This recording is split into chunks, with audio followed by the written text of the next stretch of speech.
રહ્યા છો અભિક્રાઇમ ન્યૂઝ. હવે જોઈએ અગત્યના સમાચાર. સુરત શહેર ગોવિંદા ઉત્સવ સમિતિ દ્વારા મટકી ફોડ કાર્યક્રમનું આયોજન.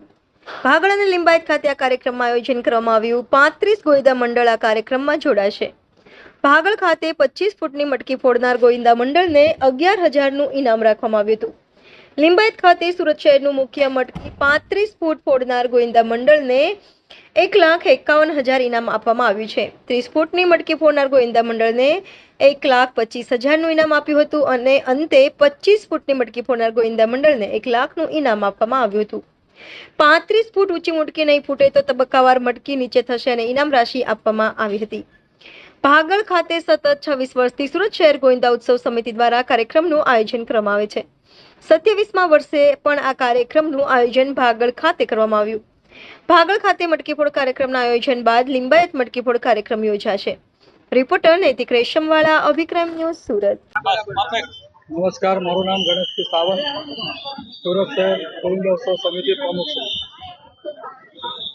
સુરત શહેરમાં ભાગળ 4 રસ્તા જે રાજમાર્ગ કહેવાય ત્યાં આજે સુરત શહેર ગોવિંદા ઉત્સવ સમિતિ દ્વારા 4 મટકીનું આયોજન કરવામાં આવ્યું હતું.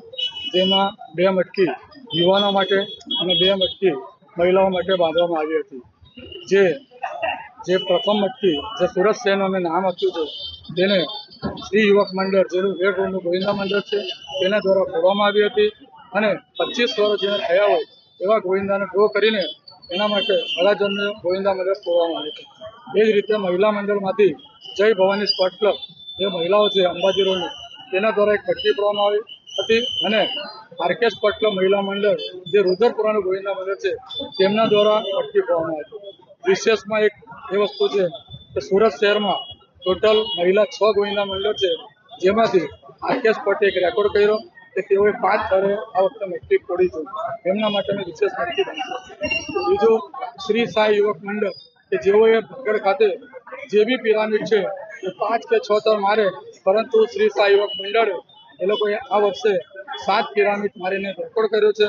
તેનું જોતા જે સુખાનંદ વ્યાયામશાળા છે એ દર વર્ષે ભાગળ ખાતે 7 પિરામિડ કરે છે. તો આ વર્ષે શ્રી સાઈ યુવક મંડળે 7 થરની પિરામિડ મારી જેનું પ્રેક્ટિસ કરતા સુખાનંદ વ્યાયામશાળાએ આ વખતે 8 થરની પિરામિડ મારીને ગુજરાતમાં એ લોકો ઇતિહાસ કર્યો છે. જે ગોવિંદા મંડળો જીતી પડી છે તે લોકોને 11,000 રૂપિયાનું રોકડ ઇનામ અને ટ્રોફી આપવામાં આવી છે.